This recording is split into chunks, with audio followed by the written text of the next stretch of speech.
Graça e paz, igreja, boa noite. Como é bom estar na casa do Senhor. Convido a igreja a abrir a palavra do Senhor em Salmos 34.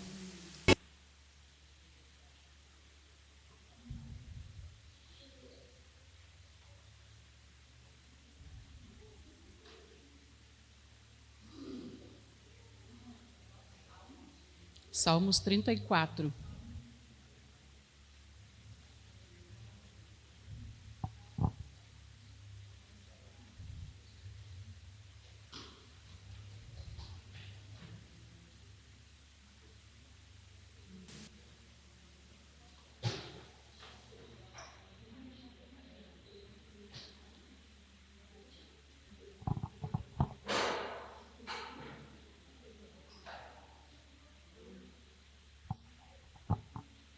Amém? Vamos ler do versículo 4 ao 7, onde diz: Busquei o Senhor e Ele me acolheu, livrou-me de todos os meus temores. Contemplai-o e serei iluminados, e o vosso rosto jamais sofrerá vexame. Clamou este aflito, e o Senhor o ouviu, e o livrou de todas as tribulações. O anjo do Senhor acampa-se ao redor dos que o temem e os livra. Amém? Nosso Deus é Senhor e Pai. Às vezes o Senhor vai nos livrar, e vezes Ele vai caminhar, passar junto. Na dificuldade, passar junto no vale, passar junto, vai estar sempre junto, independente da situação, Ele vai estar sempre conosco. Lá no Salmo 91 diz que Ele me invocará e eu lhe responderei, estarei com Ele. Amém? Nosso Deus é fiel e não nos abandona. Independente da situação, Ele está sempre conosco. Vamos orar? Pai querido, Deus de amor, Deus de graça e misericórdia, obrigado, Senhor, por mais uma vez, Senhor, termos a oportunidade de estarmos reunidos na Tua casa, Senhor. Formarmos essa igreja, a Tua igreja nesse prédio, Senhor. Obrigado por cada vida nesse lugar, Senhor, por cada família aqui representada, Pai. Graças te damos, Senhor, porque a Tua graça, Senhor, é um presente, e recebemos te louvando, Senhor, te adorando. Em nome de Jesus, Paizinho, és bem-vindo, Espírito Santo. Esteja conosco, fale aos nossos corações, em nome de Jesus. Amém.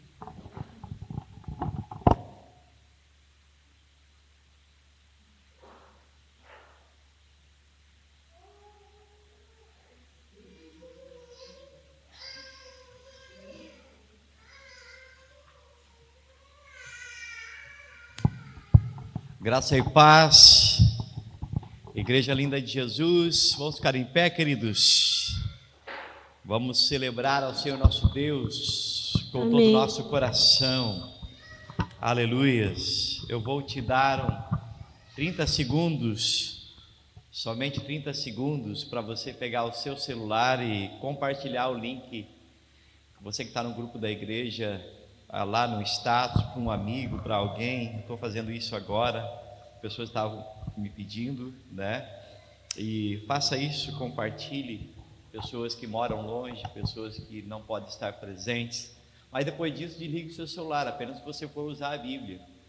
Porque se você quiser usar redes sociais, aí aqui não é o lugar. Aqui é um momento de celebração ao nosso Deus. No momento também você ficar conversando com a pessoa ao lado. Se alguém conversar contigo, diga para ela: não converse comigo agora, porque é Deus que quer falar comigo e não você. É Deus que eu quero ouvir nesse momento e não você. Amém?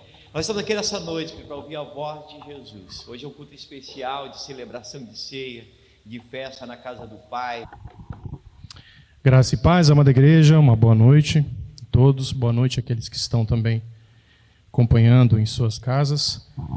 Gostaria de compartilhar com os irmãos hoje uma palavra um pouco diferente, rapidamente. Está em Atos, capítulo 10.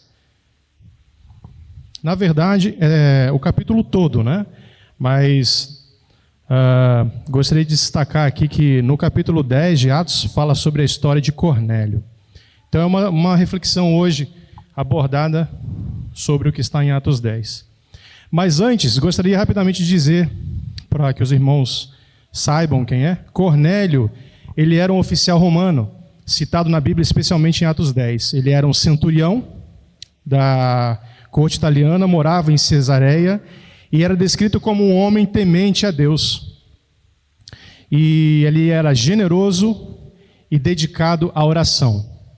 Mas o que aconteceu com Cornélio? Ele teve uma visão de um anjo que lhe disse para chamar o apóstolo Pedro.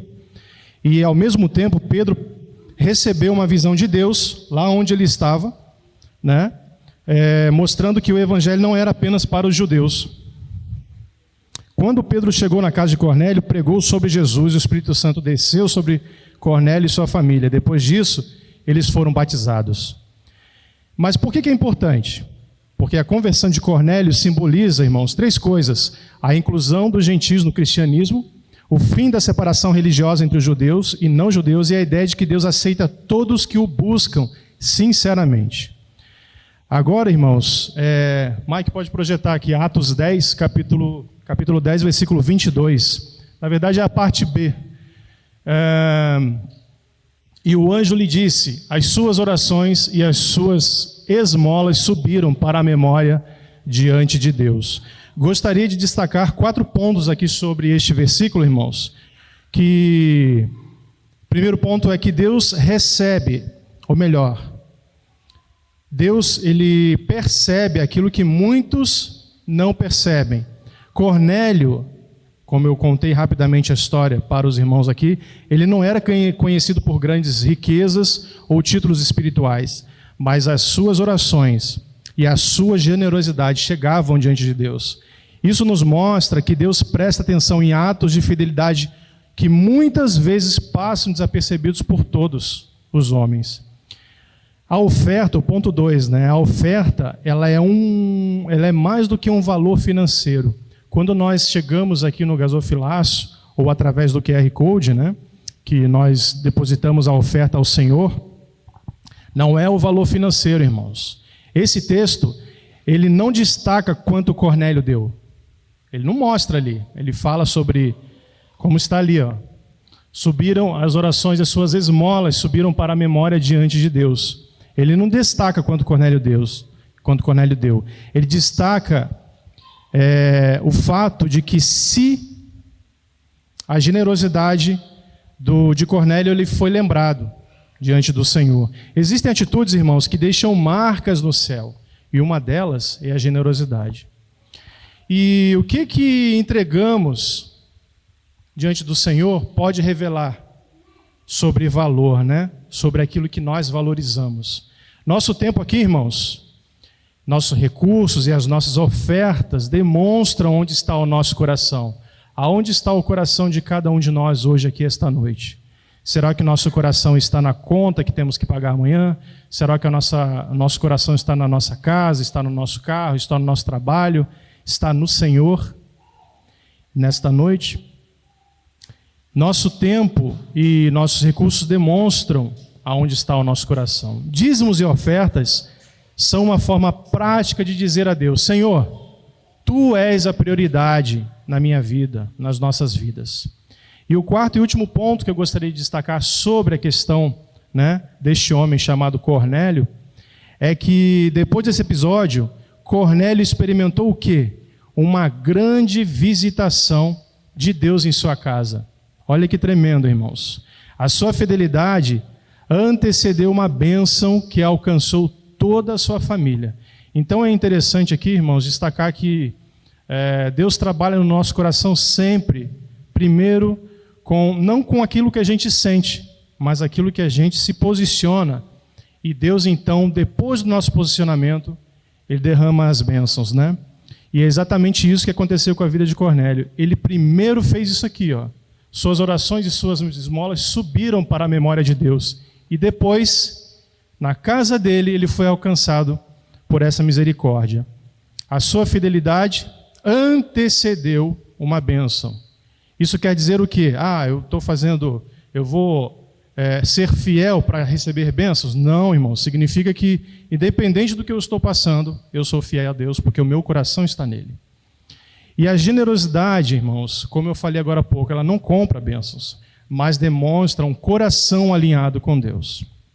Concluindo, hoje, ao entregarmos aqui os nossos dízimos no gasofilaço, as ofertas, ou através do QR Code que tem na parede, ou no vídeo que vai ser passado aqui, né, ele pode refletir três coisas. Deus, ele vê além dos valores. Deus, ele observa a nossa fidelidade. E Deus se lembra daqueles que o honram. Onde está o nosso coração? Ali está o nosso tesouro. Que a nossa entrega hoje suba diante do Senhor como um memorial, assim como hoje vamos celebrar a ceia do Senhor, fazer em memória de mim, que possamos entender que essa passagem de Cornélios, né, possa nos lembrar sempre sobre isso. E Deus, irmãos, observa a nossa fidelidade.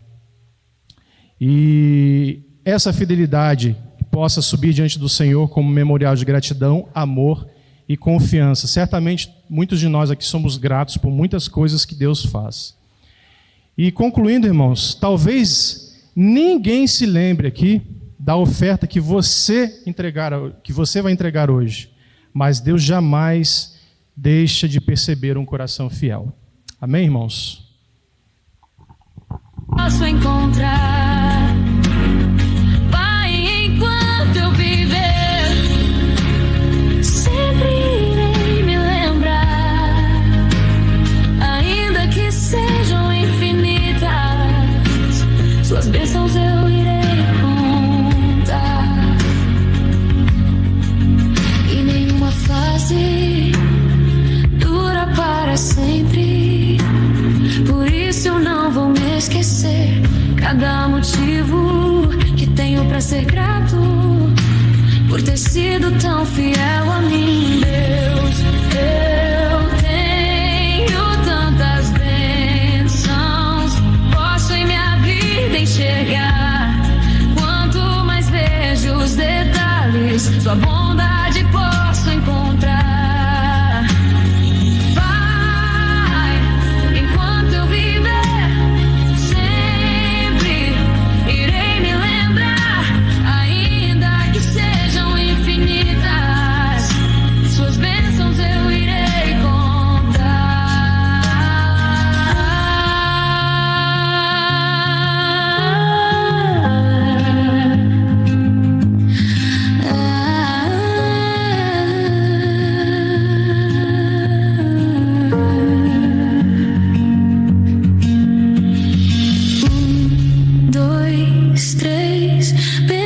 Que não tem fim, perco as contas e agradeço o que fez por mim. Deus, eu tenho tantas bênçãos, posso em minha vida enxergar. Quanto mais vejo os detalhes, sua bondade posso encontrar.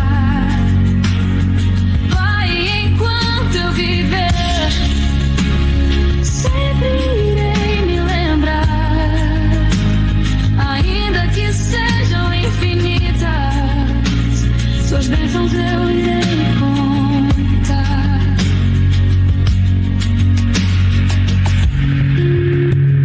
Ainda que sejam infinitas, suas bênçãos eu irei contar.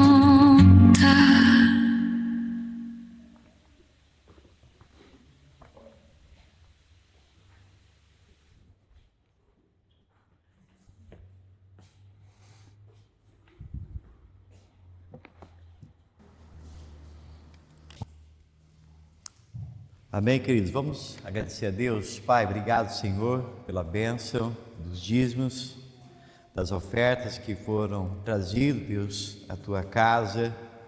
que haja multiplicação, tanto na tua casa, no teu reino, como também na vida da tua igreja, dos nossos queridos irmãos, Pai. Nós te louvamos, te agradecemos. Abençoa também a palavra dessa noite, Senhor, abençoa em cada coração. Abençoa também todos aqueles que nos acompanham nesta transmissão. Abençoa, Deus, também as crianças aqui na sala ao lado. Senhor, ministra, Deus, em nome de Jesus, Pai, em suas vidas. Nós te adoramos e consagramos a Ti, Pai, em nome de Jesus. Amém. Amém, igreja.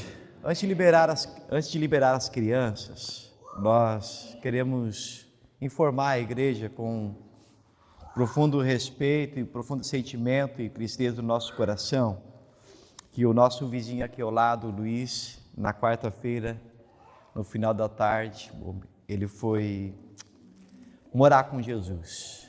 Nós oramos no domingo passado, aqui com a sua esposa, que está aqui, a Elisângela, e o seu filho. Nós estivemos essa semana também ali, acompanhando a família no momento do velório, do sepultamento. Pedimos à igreja que continue orando e amando por essa família em luto, que só realmente o amado Espírito Santo para confortar num momento como este, Então pedir à igreja que abrace essa família, esteja junto e vamos continuar orando então, queridos, em nome de Jesus, pela família da Elisângela. Elisângela e Ramiro, que estão aqui, eu queria deixar duas palavras assim para vocês, viu, Ramiro?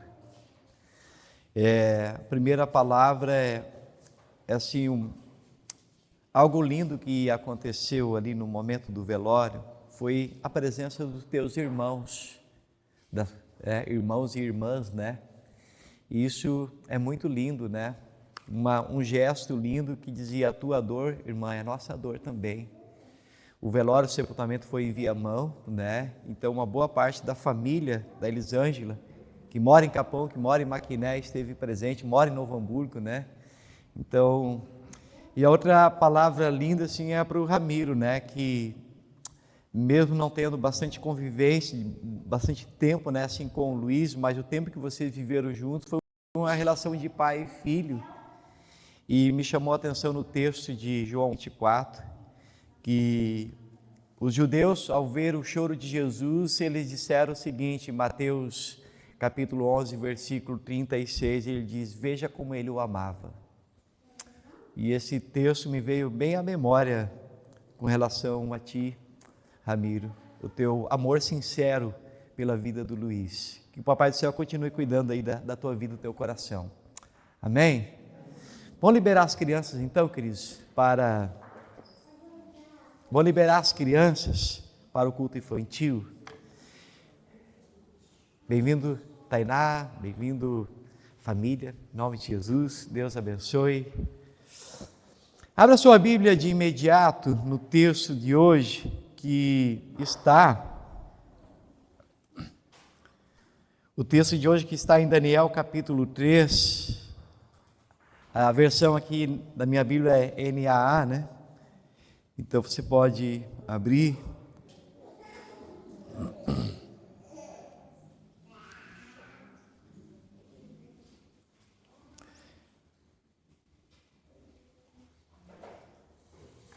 Daniel capítulo 3, gente, é uma leitura um pouco longa, mas ela se faz necessária para que você possa compreender a história como um todo.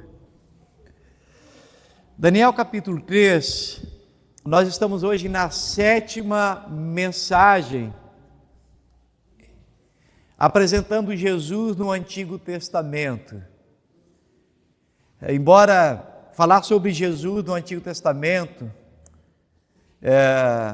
é um assunto longo, porque Jesus está presente em toda a Escritura, Jesus é apresentado no Antigo Testamento, então Jesus ele está em todos os livros do Antigo Testamento, ele é prometido em todos os livros do Antigo Testamento, em alguns livros um pouco mais, como nós falamos no domingo passado, Isaías no livro de Isaías, o próprio livro de Daniel. O livro de Daniel ele é considerado o livro de Apocalipse do Antigo Testamento. E é interessante que o livro de Daniel ele fala não apenas sobre os dias de Jesus, mas ele fala também dos nossos dias. Ele fala, você vai entender hoje que aquilo que os 3 amigos de Daniel viveram, ele está dizendo, vocês também vão viver na grande tribulação, próximo ao período da volta de Jesus, vocês também serão provados pelo fogo. Mas vamos ler o texto, Daniel capítulo 3, está ali o texto, vocês podem acompanhar ali na tela também, que diz: o rei Nabucodonosor fez uma imagem de ouro que tinha 27 metros de altura e 2,70 metros de largura, que ele levantou na planície de Dura, na província da Babilônia. Então o rei Nabucodonosor, ele mandou reunir os sátrapas, os prefeitos, os governadores, os juízes, os tesoureiros, os magistrados, os conselheiros e todos os oficiais das províncias para que viesse a cerimônia de inauguração da imagem que ele tinha levantado. Versículo 3. Então se reuniram todos aqueles pessoal, os sátrapas, os prefeitos, os governadores, os juízes, os tesoureiros, os magistrados, os conselheiros e todos os oficiais das províncias para a cerimônia de inauguração da imagem que Nabucodonosor tinha levantado. E ficaram em pé diante da imagem que Nabucodonosor tinha levantado. Nisto, então o arauto proclamou em voz alta, dizendo: ordena-se a vocês, pessoas de todos os povos, línguas, nações, que no momento em que ouvirem o som da trombeta, da flauta, da harpa, da citara, da lira, da gaita, dos foles e de todo tipo de música, você deve se prostrar e adorar a imagem de ouro que o rei Nabucodonosor levantou. Quem não se prostrar e não adorar será no mesmo instante lançado na fornalha de fogo ardente. Assim, quando ouvir o som da trombeta, da flauta, da harpa, da citara, da lira e todo tipo de música, pessoas de todos os povos, nações e línguas se prostraram e adoraram a imagem de ouro que o rei Nabucodonosor tinha levantado. No mesmo instante, alguns homens caldeus se aproximaram e acusaram os judeus e disseram ao rei Nabucodonosor: que o rei viva eternamente. O Senhor, ó rei, baixou um decreto ordenando que todo homem que ouvisse o som da trombeta, da flauta, da harpa, da citara, da lira, da gaita, dos foles, de todo tipo de música, deveria se prostrar e adorar a imagem de ouro, que todo aquele que não se prostrasse e não adorasse seria lançado na fornalha de fogo ardente. Há alguns judeus que o Senhor, ó rei, pôs como administradores da província da Babilônia, Sadraque, Mesaque e Abdinego. Esses homens fizeram pouco caso do rei, do Senhor, e não prestaram culto aos deuses do rei, e nem adoraram a imagem de ouro que o Senhor levantou. Versículo 13. Então o rei Nabucodonosor, irado e furioso, mandou chamar Sadraque, Mesaque e Abdinego, e eles foram levados à presença do rei. Nabucodonosor lhe disse: Sadraque, Mesaque e Abdinego, é verdade que vocês não prestam culto aos meus deuses, nem adoram a imagem de ouro que levantei? Agora, pois, se vocês estão prontos, quando ouvir novamente o som da trombeta, da flauta, da citara, da guitarra, prostrem-se e adorem a imagem que eu fiz. Mas se não adorarem, serão no mesmo instante lançados na fornalha de fogo ardente. E quem é o Deus que poderá livrar das minhas mãos? Versículo 16, Sadraque, Mesaque e Abednego responderam ao rei: Nabucodonosor, quanto a isso não precisamos nem responder. Se o nosso Deus, a quem servimos, quiser livrar-nos, Ele nos livrará da fornalha, do fogo ardente e das suas mãos, ó rei.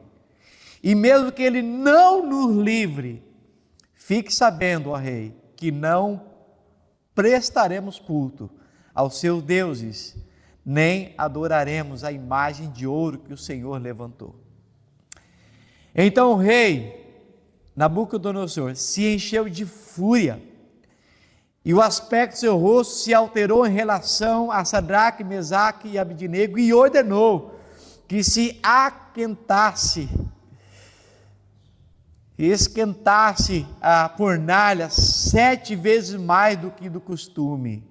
Ordenou aos soldados mais fortes do seu exército que amarrasse Sadraque, Mesaque e Abednego e os jogasse na fornalha do fogo ardente.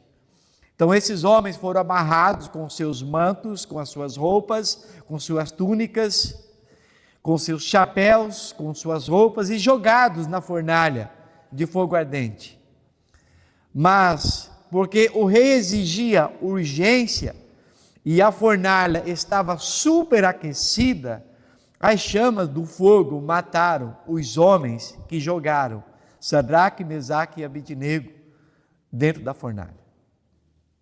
E os 3 homens, Sadraque, Mesaque e Abednego, caíram amarrados dentro da fornalha de fogo ardente.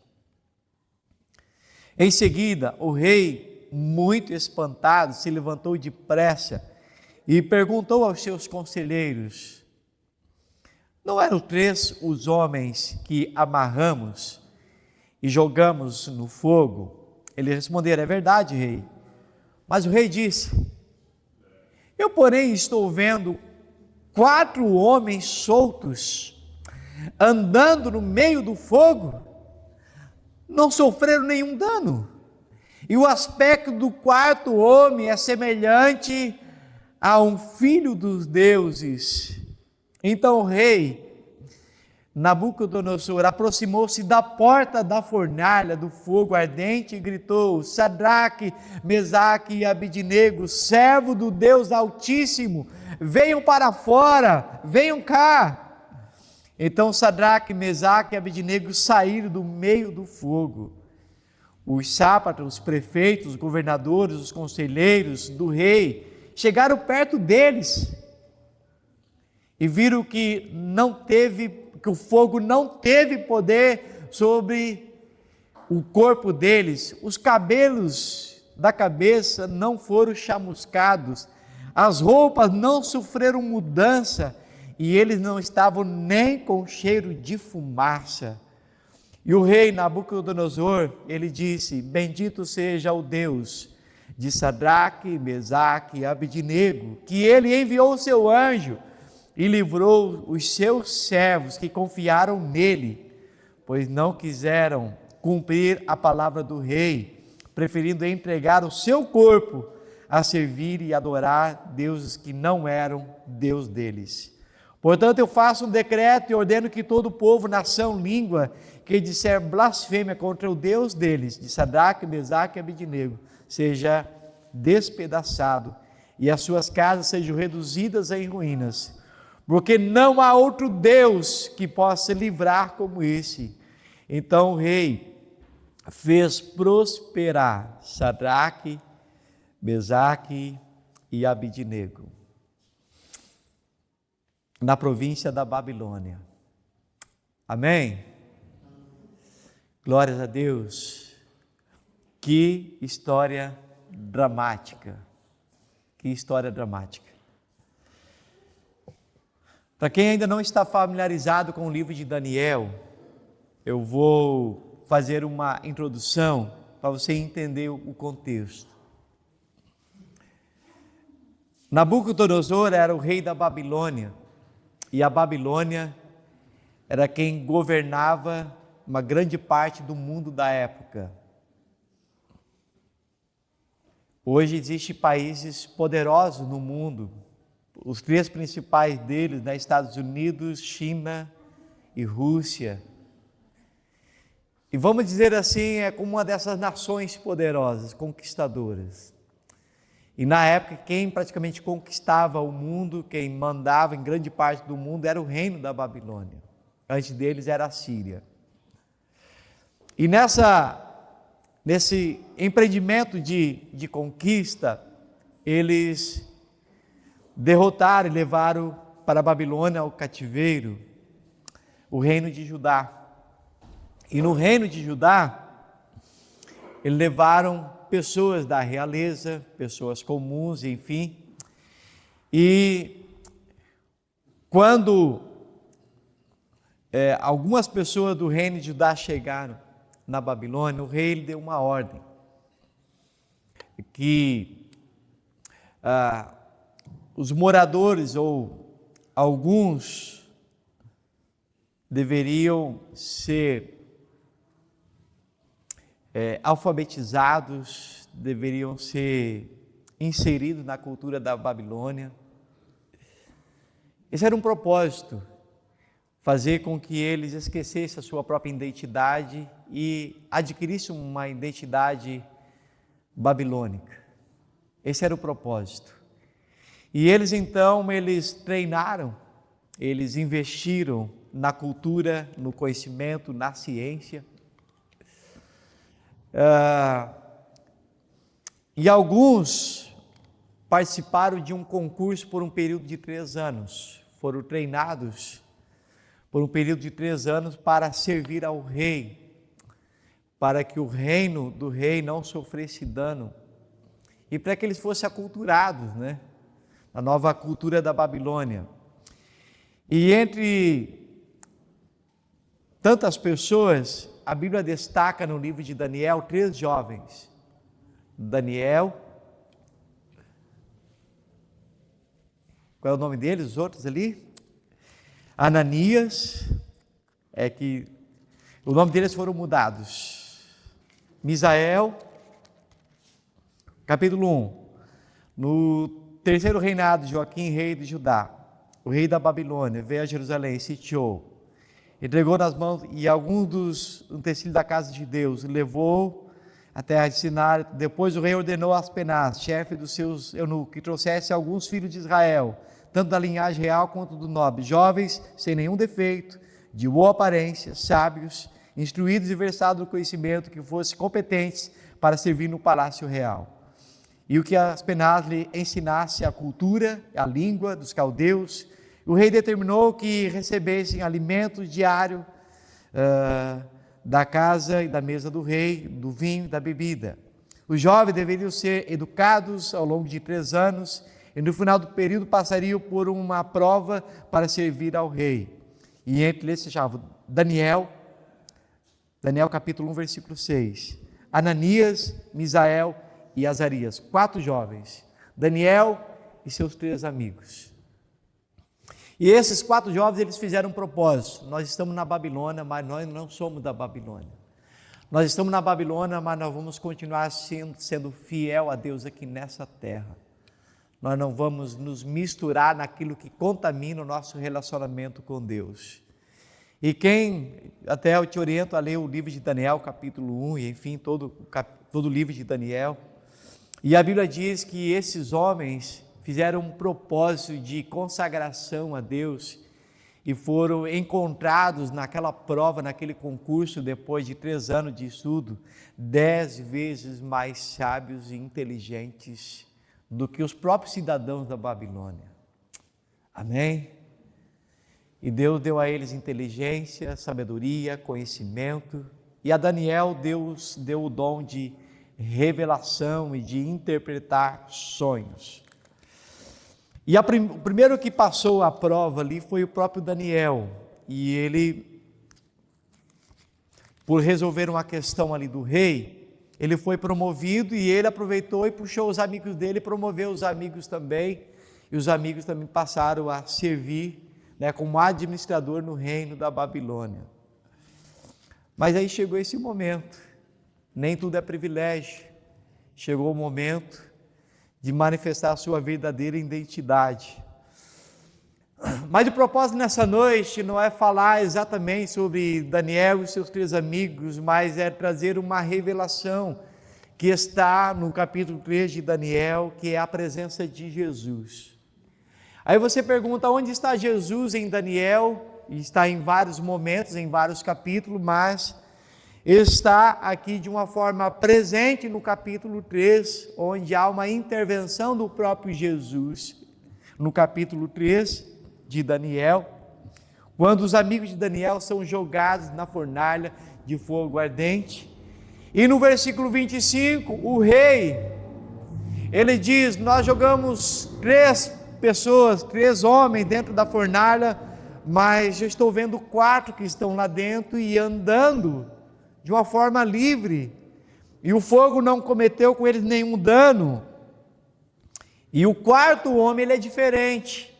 O 4º homem, ele tem a aparência de filho de deuses. Esse 4º homem, queridos, é reconhecidamente como sendo o próprio Jesus, que se fez presente na vida dos 3 amigos de Daniel, dentro da fornalha do fogo ardente. Amém? Então é reconhecidamente que o próprio Senhor Jesus se fez presente quando os amigos de Daniel foram jogados na fornalha de fogo ardente. Hoje nós estamos na 7ª mensagem apresentando Jesus no Antigo Testamento. Tem uma imagem que eu quero que você dê uma olhada ali para relembrar as 7 mensagens. Hoje vocês não vão ganhar bombom que nem na célula, tá? Na verdade foi uma vergonha, né? Esqueceram. Lembrava só de uma mesmo. Tá? Vamos lá. Mas hoje não vão ganhar bombom, tá, gente? Não adianta. Um falava uma coisa, outro repetia todo outro para ganhar bombom do outro. Não. Vamos lá. Quem sabe na próxima célula tem uma outra chance. Não sei. A primeira mensagem é o cordão vermelho, que fala de Raabe, Josué capítulo 2. A segunda mensagem, apresentando Jesus, a serpente de bronze, Jesus que foi levantado, né, na cruz. O sacrifício de Isaac, que foi substituído ali pelo Cordeiro. Nós também fomos, Jesus substituiu, tomou o nosso lugar. Mulheres no Antigo Testamento que apontam para Jesus, trazendo referência a Gênesis capítulo 3, que da semente da mulher esmagaria a cabeça da serpente. Jesus na casa de Abraão, Jesus em Isaías 53, foi a mensagem de semana passada, e hoje Jesus na fornalha de fogo ardente. E hoje nós estamos numa narrativa mais impressionante, que é no livro de Daniel, a fé de 3 jovens judeus que é provada, colocada à prova, diante do homem mais poderoso do mundo. Imagina você desafiar o homem mais poderoso do mundo, o rei Nabucodonosor. Diante da ameaça de morte, Sadraque, Mesaque e Abednego recusaram-se a adorar a imagem levantada pelo rei e, como consequência, foram jogados na fornalha superaquecida. Mas é justamente nesse momento extraordinário que algo acontece. Jesus se apresenta, manifestando ali o poder de Deus, Jesus no Antigo Testamento. E uma palavra que eu quero que você guarde nessa noite, queridos, que além da presença de Jesus, no livro de Daniel, capítulo 13, uma palavra que eu quero que você guarde essa noite é que nem sempre Deus vai evitar que eu e você entremos num vale de sombra e de morte. Nem sempre Ele vai evitar que eu e você sejamos jogados na cova dos leões. Nem sempre Ele vai evitar que eu e você sejamos jogados dentro de uma fornalha de prova de fogo. É possível que há pessoas aqui que sejam pessoas sinceras diante de Deus e que estejam passando profundas provas, sofrimentos, algumas questões, provas de fogo. Uma fornalha de fogo ardendo à sua volta. Então nem sempre você vai ser livre de ser jogado, mas Ele não vai evitar isso, é certo. Mas uma coisa é certa, Ele não vai te abandonar dentro dela. Amém? Ele não vai evitar a fornalha de fogo, mas Ele pode e Ele tem poder para isso. Ele está presente dentro dela. Ele vai te livrar dentro dela, é que Ele vai te livrar dentro dela, dentro da fornalha de fogo ardente. Então, queridos, eu quero compartilhar com vocês, lembrando um pouquinho da mensagem de semana passada, em Isaías 53, antes de entrarmos nesse texto, fazendo uma ponte, que o texto de semana passada nos fala no versículo 7, Isaías 53, versículo 7, o profeta declarou a respeito de Jesus, que Jesus ficou em silêncio diante dos seus acusadores. Como uma ovelha que vai para o matadouro, como uma ovelha que vai para ser tosquiada, Jesus ele ficou quieto. E Jesus ele ficou em silêncio. E na semana passada nós falamos sobre a importância do silêncio. Que existe um momento na nossa vida que nós precisamos ficar em silêncio para preservar algo que é precioso e importante para nós. Usamos exemplo que às vezes você suporta uma situação no trabalho, não pede demissão ou não revida para não ser demitido, porque você precisa daquele trabalho para sustentar a sua família. Então, em determinados momentos, se suporta, se fica em silêncio. E a Bíblia diz que Jesus ficou em silêncio, não por causa dele, mas porque ele tinha uma missão. Jesus permaneceu em silêncio diante dos seus acusadores, mas não era por medo, nem por fraqueza, nem por covardia, era por submissão ao plano do Pai, porque ele sofreu injustiça, ele cumpriu a missão, porque ele tinha a missão de nos salvar. Amém? Foi por amor, foi por misericórdia. Já falei semana passada que o que segurou Jesus naquela cruz não foram os enormes pregos, foi o seu amor por ele, por mim e por você. O que fez Jesus suportar aquelas injúrias na cruz não foi porque ele tinha culpa, mas foi por amor por mim e por você. Por isso ele permaneceu em silêncio. Muitas vezes permanecer em silêncio demonstra sabedoria, respeito. Muitas vezes permanecer em silêncio tem um sentido de submissão à autoridade. Você não responde a uma autoridade. Uma autoridade fala, você escuta, você ouve o professor, você fica em silêncio, você ouve o pai, você não responde ao pai, porque o silêncio é um sinal de obediência, de submissão, de respeito. Filho que responde aos pais, ou alguém que responde a uma autoridade, é falta de respeito, falta de sabedoria. Então a Bíblia fala que muitas vezes ficar em silêncio é um sinal de sabedoria. Eclesiastes fala muito sobre isso. E a Bíblia apresenta diversas pessoas que souberam calar no momento certo, mas existem momentos em que o silêncio se torna uma omissão. Mas existem momentos em que o silêncio ele também é uma omissão.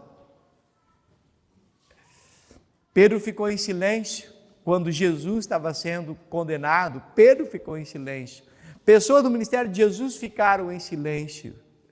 Muitas vezes eu e você também ficamos em silêncio em oportunidades que nós temos para dizer que somos discípulos de Jesus. Sadraque, Mesaque e Abednego entenderam que era um desses momentos de silêncio, eles não podiam ficar em silêncio.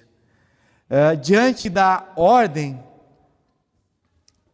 de se ajoelharem, adorar a imagem, permanecer calado significaria negar a sua fé e desobedecer ao principal mandamento do Antigo Testamento, na cultura dos judeus e para nós, onde a nossa cultura, a nossa fé cristã tem uma raiz judaica.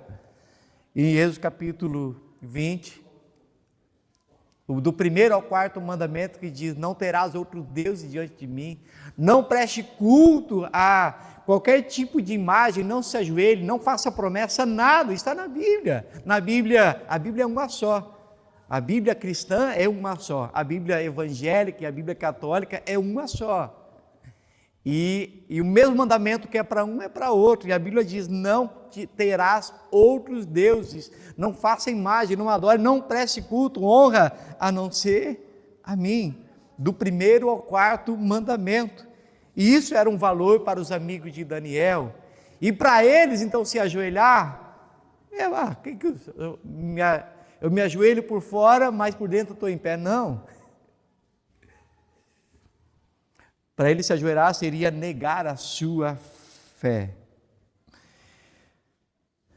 Mas naquele momento, então, não era momento de ficar em silêncio. Eles romperam e testemunharam publicamente quem era Deus para ele, a sua fé, a sua posição no Senhor.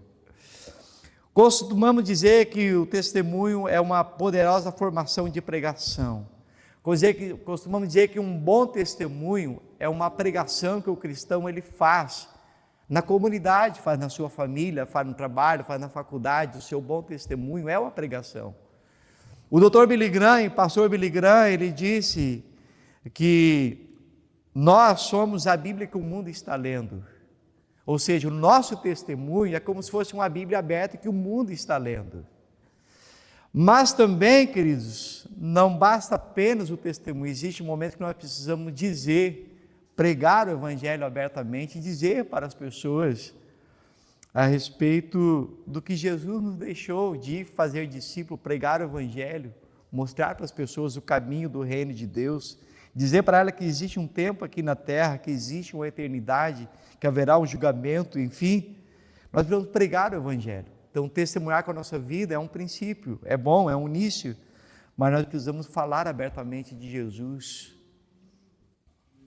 Eu me lembro em 2020, na pandemia, o Senhor me trouxe uma palavra para aquele ano que percorreu comigo durante o ano todo. E a palavra naquele ano foi o seguinte, uma das frases daquele ano foi o seguinte, é algo que ninguém pensava.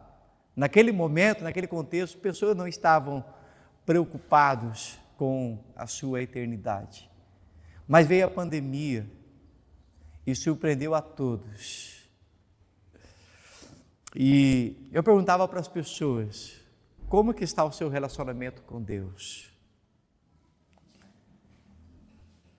E logo eu perguntava para elas, se Deus te chamasse hoje, você está pronto para se encontrar com Ele? Então as duas respostas que eu ouvia era, não, eu não estou preparado. E então, a pandemia está pegando todo mundo de surpresa. É importante estar preparado. E a outra pergunta, quando a pessoa responde, sim, eu estou preparado, eu tenho certeza do meu relacionamento com Deus. Aí vem a próxima questão, mas como eu estou alinhado com a missão de Deus aqui na terra? Por que eu estou aqui? Eu estou alinhado com a missão de Deus aqui na terra? O que eu estou fazendo aqui? Por que eu estou aqui? Porque eu entendo, se eu e você estamos vivos hoje, é porque Deus tem um propósito em nós e através de nós. Amém? E então, queridos, nós vimos aqui nesse texto, deixa eu voltar aqui a mensagem, que eles não ficaram em silêncio. Eles precisaram, então, manifestar a sua fé em Jesus. E Billy Graham falou sobre isso. Mas também existe algo importante, que contudo não basta apenas viver o Evangelho, também precisamos anunciá-lo. Devemos dar bom testemunho, de abrir a nossa boca, falar de Jesus.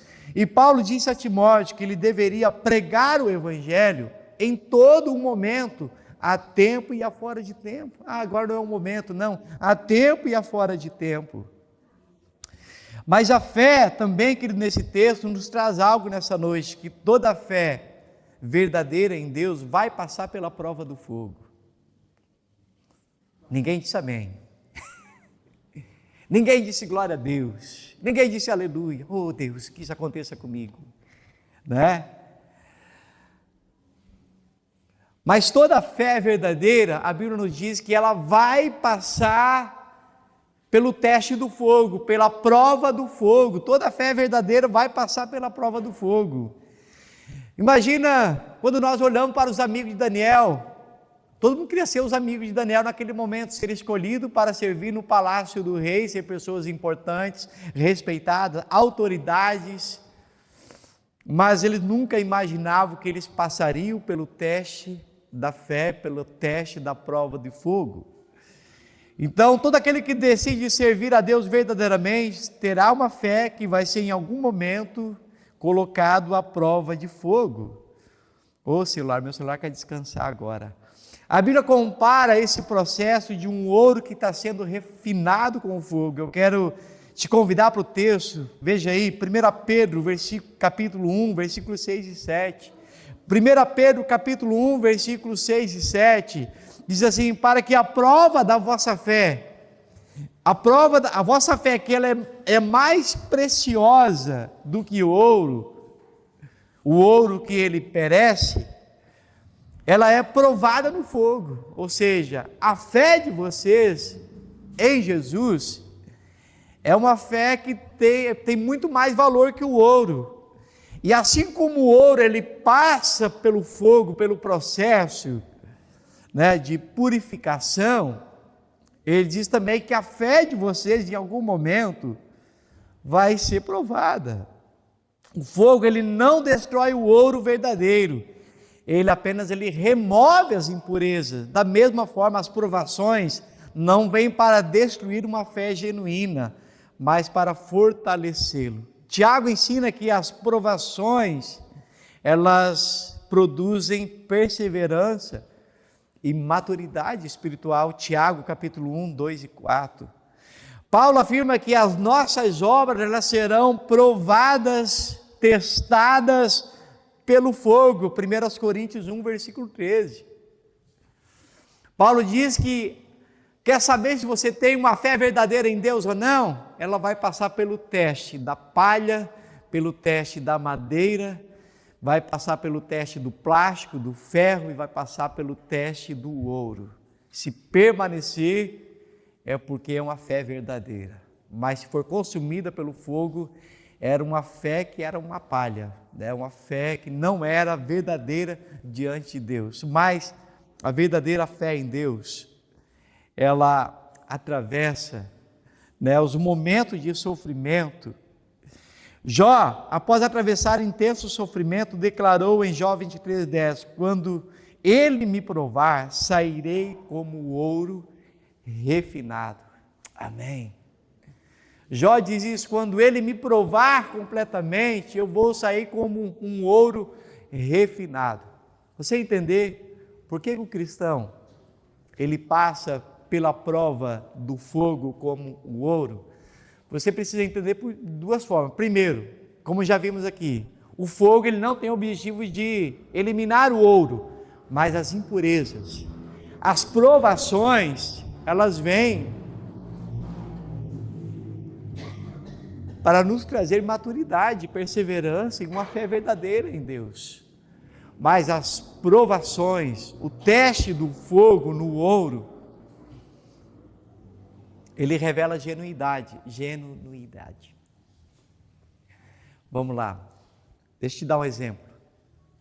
A pessoa que trabalha com ouro, ourives, por exemplo, alguém um dia foi visitar alguém que trabalha com ouro, e enfim, e observando, falou assim para ele: cara, você pega uma barra de ouro, você coloca ali no tacho, né, no fogo, e aí o fogo vai queimando as impurezas e tal, você vai mexendo, e o fogo vai queimando as impurezas e tal. E minha pergunta é: como é que você sabe quando o ouro verdadeiramente ele está puro? Aí então aquele ourives ele respondeu: quando eu estou trabalhando com o ouro e o fogo está queimando as impurezas, eu sei quando ele está pronto, quando ele está 100% puro, é quando eu olho para ele e vejo a minha imagem. Amém? E como que eu sei, como que Deus trabalha em nós?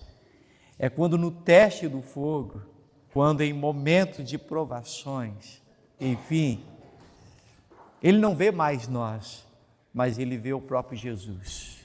Amém?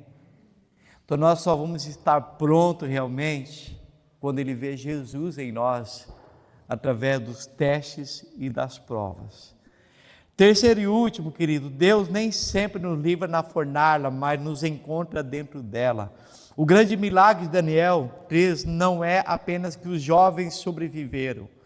O maior milagre é que eles não estavam sozinhos. Quando Nabucodonosor olhou para dentro da fornalha, ficou admirado e perguntou: lançamos 3 homens atados, mas tem 4 passeando dentro do fogo. Eles foram libertos dentro da fornalha. As cordas queimaram, mas eles não. Muitas vezes Deus não impede a prova de chegar, mas Ele promete sua presença durante ou dentro dela. O Senhor declarou: quando passares pelas águas, Isaías 43, 2. Isaías 43, 2. Quando passares pelas águas, eu serei contigo. Quando passares pelos rios, eles não te submergirão. Quando passares pelo fogo, não te queimarás. Observe que Deus disse: se não passares, mas quando passares. A promessa não é a ausência de luta, mas a presença dele em meio à luta. Paulo reafirma em 1 Coríntios 10, 13, quando Deus ensina que ele é fiel e providenciará um escape para suportar a tentação e a provação. Então a presença de Jesus na fornalha nos lembra que não importa o tamanho do fogo que enfrentamos, jamais estaremos sozinhos. Amém. Jamais estaremos sozinhos. Bom, até hoje eu não fiquei rico por algumas razões, não porque eu não trabalho. Eu acho que eu estou dentro da média de quem trabalha. Mas porque eu não jogo no Tigrinho e nunca vou jogar. E se alguém daqui da igreja joga, vai ser excluído. Eu não jogo, porque a nossa sorte vem do Senhor. A Bíblia diz: se você quiser ser abençoado, você precisa de 3 coisas. Quem quer ser abençoado e prosperar financeiramente, precisa pelo menos de 3 coisas. Trabalhar, porque sem trabalho não existe prosperidade. Existem pessoas que estão numa situação difícil, porque já nasceram numa realidade difícil, mas tem outras que permanecem acomodadas, que não fazem nada para mudar. Mas quer prosperar financeiramente? A primeira delas é trabalho. Sem trabalho não existe prosperidade. A segunda é administrar bem aquilo que ganha. É o grande problema hoje da maioria das administrações públicas, Não vou fazer aqui campanha política e não vou citar nome nenhum, mas vou só te dar um exemplo. Os melhores governantes, não só no Brasil, mas no mundo, que entraram no mundo da política, não são aqueles que tinham uma carreira política. Eram pessoas de iniciativa privada, de empresas, empresários. E eles colocaram na administração pública um princípio que eles já têm na vida privada, na iniciativa privada, que é: você não pode gastar mais, precisa fazer um planejamento. Nós estamos indo nessa direção, precisa fazer um planejamento, não podemos gastar mais do que a gente ganha. Então, o primeiro é trabalho, o segundo é administrar bem o que ganha, e o terceiro é fidelidade a Deus. Então, fidelidade a Deus nos dias, nas ofertas, generosidade. Então, 3 coisas que fazem uma pessoa prosperar: trabalho, generosidade, fidelidade a Deus e administrar bem o que ganha. Tinha um rapaz na igreja, lá na fronteira, que ele estava construindo a casa dele. Eu falava assim: Alberto, cara, vamos comer um churrasco. Não, agora não, pastor, estou construindo a minha casa depois. Falei: cara, vamos lá, meu. Ele: não, depois. E aí ele sabe que era um período, mas que ele precisava abrir mão de alguns prazeres do churrasco, porque ele tinha um foco naquele momento, que era construir a sua casa. Mas então, queridos, eu estou trazendo esse assunto porque a Bíblia não nos promete em nenhuma página que você vindo para Deus, você vai ficar rico. O pastor Major já pregou aqui domingos atrás, no aniversário da igreja, que existe muitos pastores ricos, não ricos porque vêm de família ou do trabalho, mas que fazem da igreja um comércio, mas isso não é a realidade da maioria das pessoas que servem a Deus. São alguns exemplos que a gente abomina. A Bíblia não nos promete que você vindo para Deus, você vai ficar rico, você não vai ter problema. A Bíblia não nos promete isso. Mas se você ler Hebreus capítulo 13, os versículos iniciais, ali versículo 5, ele vai dizer que a sua vida não seja uma vida voltada para a avareza, mas que você guarde esse princípio, que você não ame o dinheiro, né? Não tenha uma vida de avareza, porque muitos por amar o dinheiro acabaram se perdendo.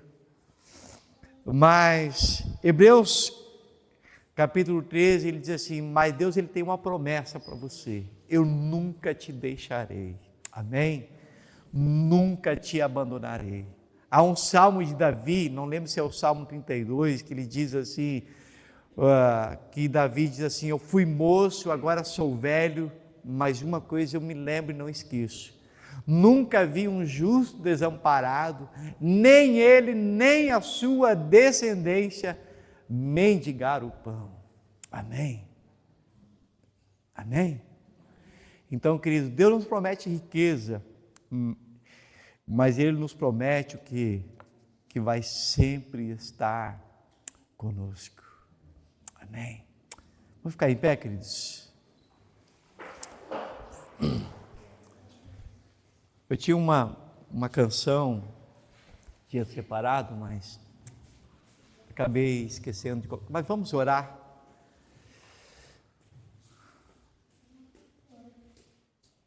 Pode colocar uma música ali de fundo, vamos estar orando.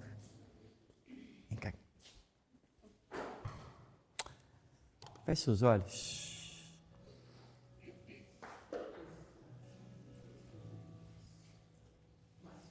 Quando nós olhamos para a vida dos amigos de Daniel, nós vimos ali uma fé verdadeira diante de Deus. Mas nós olhamos que eles foram ali uma exceção diante da sua geração, que amava mais o dinheiro, o ouro, a fama do que o próprio Deus. Toda aquela geração que estava à volta ali dos amigos de Daniel, que receberam nomes babilônicos, eram pessoas que tinham fé, mas tinham uma fé enquanto tudo estava indo bem. Eram pessoas que tinham fé, eram pessoas que tinham uma fé familiar, tinham uma fé tradicional. Mas era uma fé, queridos, enquanto estava tendo alguma vantagem. Mas a fé verdadeira em Jesus é uma fé que se posiciona. E você é discípulo de Jesus onde você está, em qualquer momento.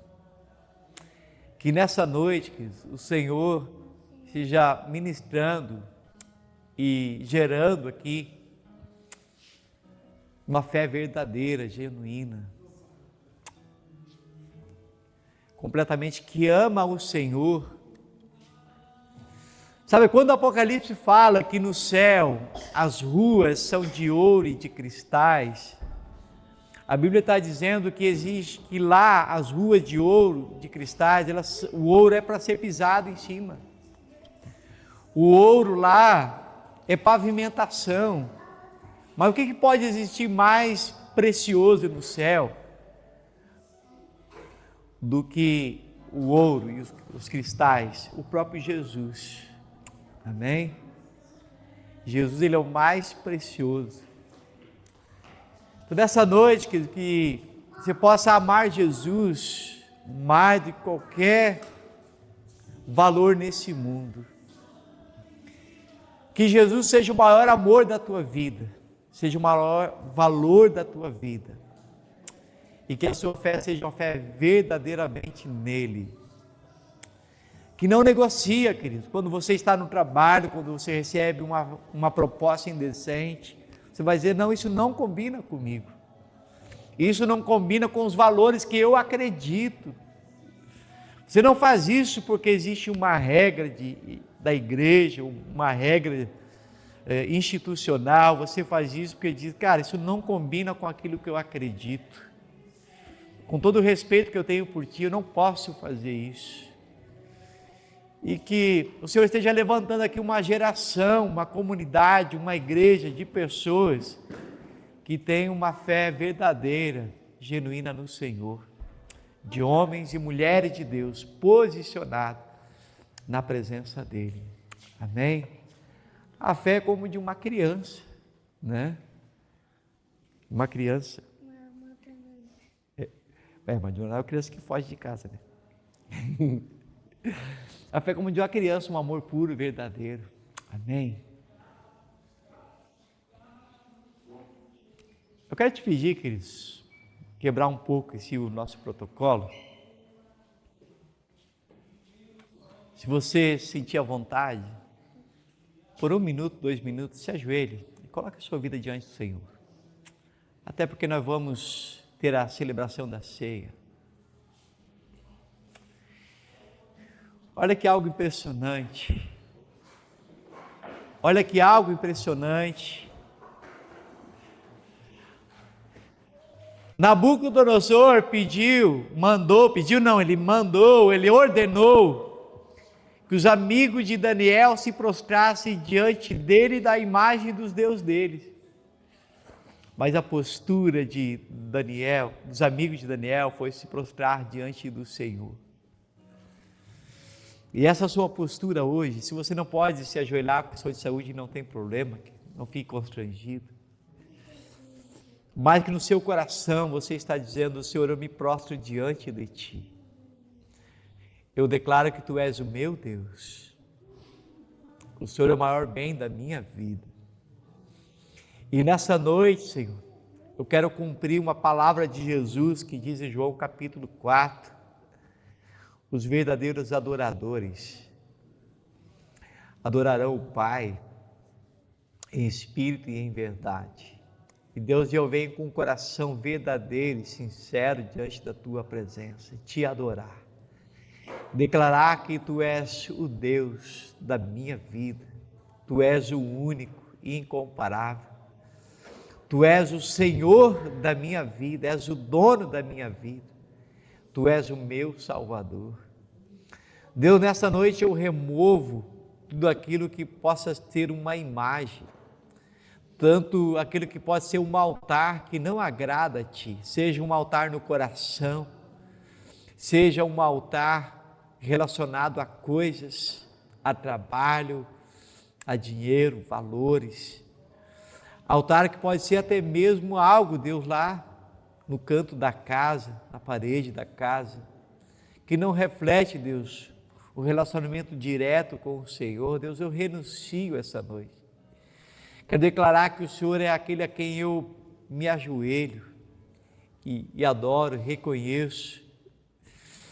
A Bíblia diz que quando Jesus voltar, todo joelho vai se dobrar e todas as pessoas do mundo inteiro vão declarar que Ele é o Senhor.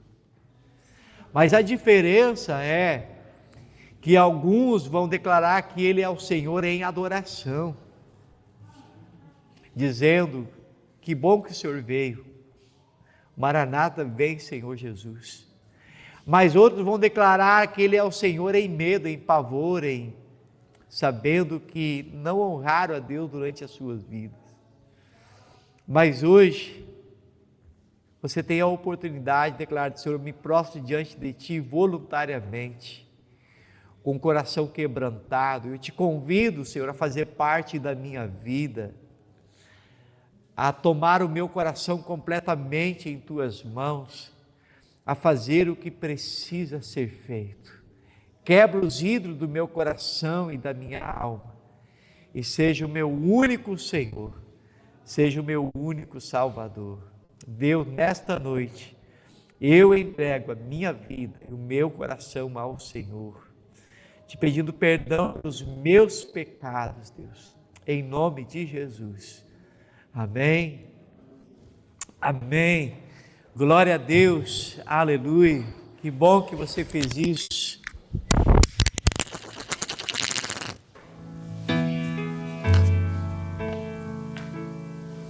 Que bom que você fez isso. Nós vamos passar agora no segundo momento, que é a celebração da ceia. E olha a importância dos testemunhos amigos de Daniel. Qual foi o resultado? Não apenas eles foram preservados aqui por intervenção. Se você continuar lendo o livro de Daniel, Nabucodonosor, ele se converteu a Deus. Amém. Porque o homem mais poderoso na terra reconheceu que existe um Deus que governa os céus. Um homem cheio de orgulho. E que Daniel falou para ele: cara, quebra esse teu orgulho, porque senão você vai se quebrar. Ah, tá bom, obrigado, Daniel, pelo conselho. Mas a Bíblia diz que passou um ano. Tá bom. Mas um dia ele estava lá no palácio, olhou do prédio mais alto da cidade, olhou e disse: puxa vida, eu sou bom, né? Eu sou bom, cara, olha tudo que eu construí. A Bíblia diz que na hora o juízo de Deus veio sobre ele e ficou louco. Foi afastado, viveu morando com os animais, até que Daniel disse: o dia que você se quebrantar diante de Deus, ele vai restaurar a tua vida. E ela diz que um dia Nabucodonosor disse que olhou para o céu e reconheceu que existe um Deus. Aí ele voltou à serenidade. Amém? Eu pergunto, quais têm sido as loucuras da sua vida? Você vive uma loucura de vida atrás disso, aquele outro. Quando você olhar para o céu, a sua vida vai voltar à serenidade. Amém? Glória a Deus. Vamos encerrar a transmissão. Convidar, alguém pode chamar ali a minha esposa e as crianças para vir para cá?